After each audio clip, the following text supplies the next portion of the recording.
بسم اللہ الرحمن الرحیم۔ السلام علیکم ورحمۃ اللہ وبرکاتہ۔ صلح حدیبیہ کے بعد جب نبی اکرم صلی اللہ علیہ وسلم مدینہ واپس تشریف لائے تو محرم 7 ہجری میں خیبر سے یہودیوں کا ایک وفد مدینہ آیا اور ایک مشہور جادوگر لبید بن عاصم سے ملا جو انصار کے قبیلہ بنی زریق سے تعلق رکھتا تھا۔ ان لوگوں نے اس سے کہا کہ محمد صلی اللہ علیہ وسلم نے ہمارے ساتھ جو کچھ کیا ہے وہ تمہیں معلوم ہے۔ ہم نے ان پر بہت جادو کرنے کی کوشش کی مگر کوئی کامیابی نہیں۔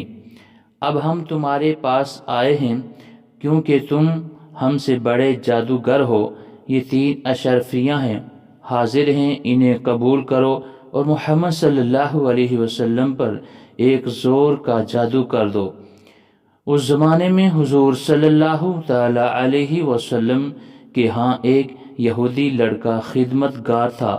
اس سے ساز باز کر کے ان لوگوں نے حضور صلی اللہ علیہ وسلم کی کنگھی اور ایک ٹکڑا حاصل کر لیا جس میں آپ کے موئے مبارک تھے۔ انہیں بالوں اور کنگھی کے دندانوں پر جادو کیا گیا۔ بعض روایات میں یہ ہے کہ لبید بن عاصم نے خود جادو کیا تھا اور بعض میں یہ ہے کہ اس کی بہنیں اس سے زیادہ جادوگرنیاں تھیں، ان سے اس نے جادو کروایا تھا۔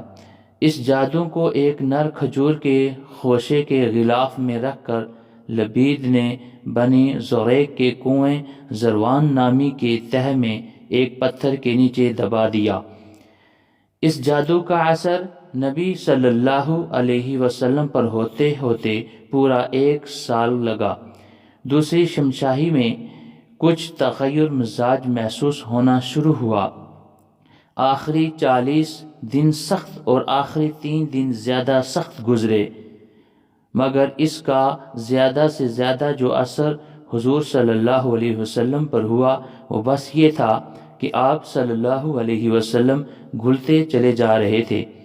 کسی کام کے متعلق خیال فرماتے کہ وہ کر لیا ہے مگر نہیں کیا ہوتا تھا۔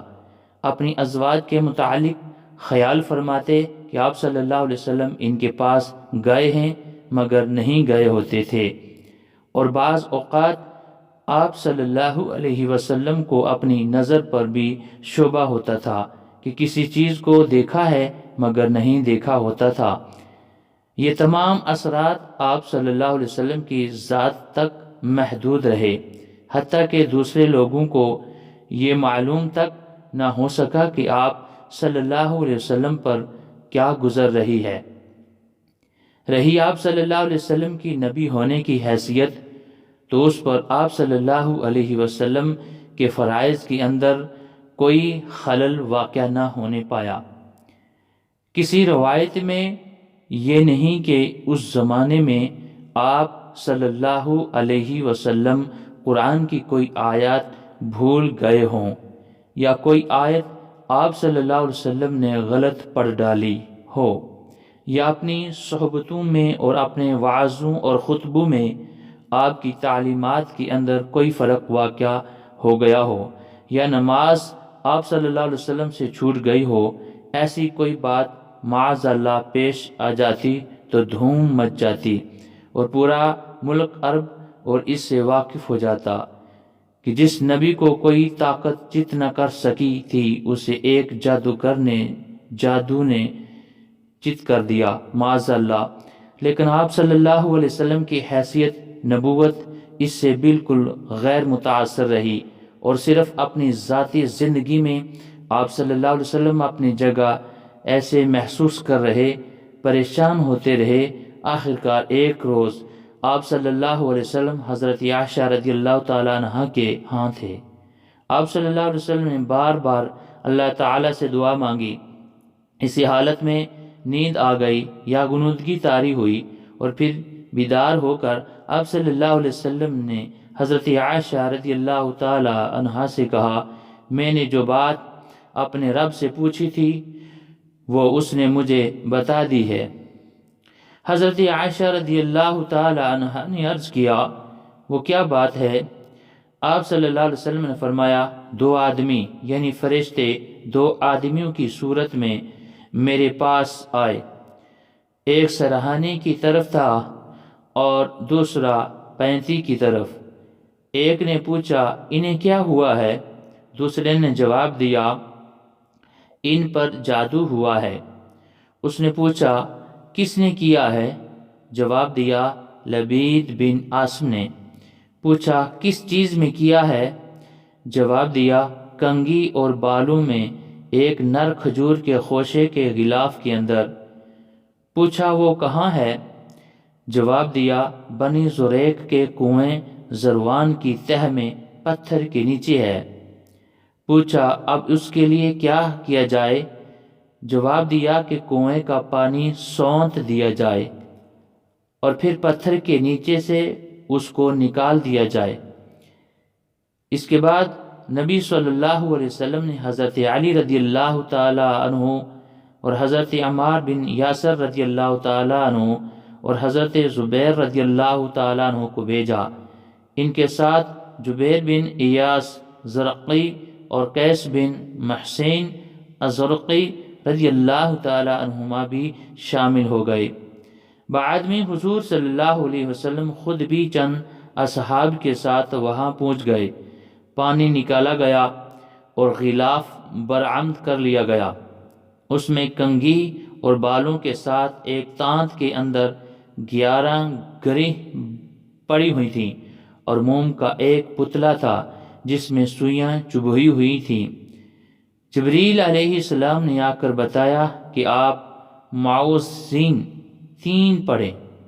چنانچہ آپ صلی اللہ علیہ وسلم ایک ایک آیت پڑھتے جاتے اور اس کے ساتھ ایک ایک گروہ کھولی جاتی اور پتلے میں ایک ایک سوئی نکالتی جاتی اور خاتمے تک پہنچتے ہی ساری گرہیں کھل گئیں اور ساری سوئیاں نکل گئیں، اور آپ صلی اللہ علیہ وسلم جادو کے اثر سے نکل کر بالکل ایسے ہو گئے جیسے کوئی شخص بندھا ہوا ہو پھر کھل گیا ہو۔ اس کے بعد آپ صلی اللہ علیہ وسلم نے لبید کو بلا کر باز پرس کی۔ اس نے اپنے قصور کا اعتراف کر لیا اور آپ صلی اللہ علیہ وسلم نے اس کو چھوڑ دیا، کیونکہ آپ اپنی ذات کے لیے آپ صلی اللہ علیہ وسلم نے کبھی کسی سے انتقام نہیں لیا۔ یہی نہیں بلکہ آپ صلی اللہ علیہ وسلم نے اس معاملے کا چرچا کرنے سے بھی یہ کہہ کر انکار کر دیا کہ مجھے اللہ نے شفا دی ہے، اب میں نہیں یہ چاہتا کہ کسی کے خلاف لوگوں کو بھڑکاؤں۔ جادو کا اثر صرف ذات محمد صلی اللہ علیہ وسلم پر ہوا تھا، نبوت محمد صلی اللہ علیہ وسلم سے بالکل غیر متاثر رہی۔ جادو سے حفاظت کا بہت ہی مجرب نسخہ روزانہ بلا ناغہ یہ 8 اعمال کر لیجئے۔ اگر آپ پر کسی قسم کا جادو ہوگا تو ختم ہو جائے گا، اور اگر آپ یہ عمل کرتے ہوں گے تو اس عمل کرنے کے بعد کوئی بھی آپ پر جادو نہیں کر پائے گا۔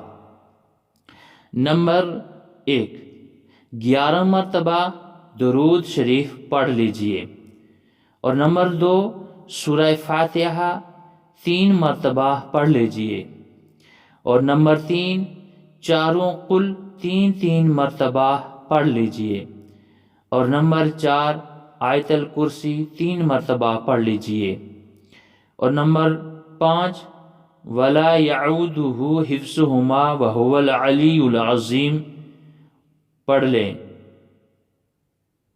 نمبر 6، لَقَدْ جَاءَكُمْ رَسُولٌ مِّنْ أَنفُسِكُمْ عَزِيزٌ عَلَيْهِ مَا عَنِتُّمْ حَرِيصٌ عَلَيْكُمْ بِالْمُؤْمِنِينَ رَءُوفٌ رَحِيمٌ فَإِنْ تَوَلَّوْا فَقُلْ حَسْبِيَ اللَّهُ لَا إِلَٰهَ إِلَّا هُوَ عَلَيْهِ تَوَكَّلْتُ وَهُوَ رَبُّ الْعَرْشِ الْعَظِيمِ 3 مرتبہ پڑھ لیجئے۔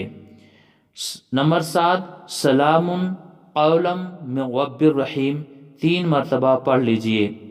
نمبر 8، آخر میں پھر 11 مرتبہ درود شریف پڑھ لیجئے۔ اپنے بدن پر اور بچوں کے بدن پر دم کر لیجئے اور پانی پر دم کر کے پی لیجئے۔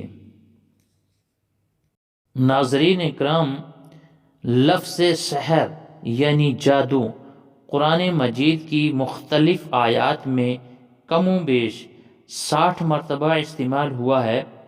فرمان نبی صلی اللہ علیہ وسلم کے مطابق جادو 7 ہلاک کرنے والے اشیاء میں سے ایک ہے، اور صحیح بخاری کی روایت کے مطابق خود نبی کریم صلی اللہ علیہ وسلم پر جادو ہوا تھا۔ جادو کرنا اور کالے علم کے ذریعے جنات کا تعاون حاصل کر کے لوگوں کو تکالیف پہنچانا شریعت اسلامیہ کی روح سے محض کبیرہ گناہ ہی نہیں بلکہ ایسا مذموم فعل ہے جو انسان کو دائرہ اسلام سے خارج کر دیتا ہے اور اسے واجب القتل بنا دیتا ہے۔ جادو، جنات اور نظر بد سے تعلق رکھنے والے بیماریوں کے علاج کے لیے کتاب و سنت کے بیان کردہ طریقوں سے ہٹ کر بے شمار لوگ شیطانی اور تلمساتی کرشموں کے ذریعے ایسے مریضوں کا علاج کرتے نظر آتے ہیں جن کی اکثریت تو محض وہم اور خیال کے زیر اثر خود کو مریض سمجھتی ہیں، جو اپنے مسلمان بھائیوں سے بغض رکھتے ہیں اور انہیں جادو کے عذاب میں مبتلا دیکھ کر خوشی محسوس کرتے ہیں۔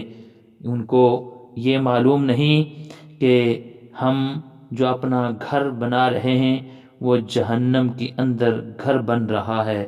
اللہ سب مسلمانوں کو ہدایت عطا فرمائے اور ہم سب کو جادو سے، نظر بد سے اور تمام مہلک بیماریوں سے محفوظ فرمائے۔ آمین ثم آمین۔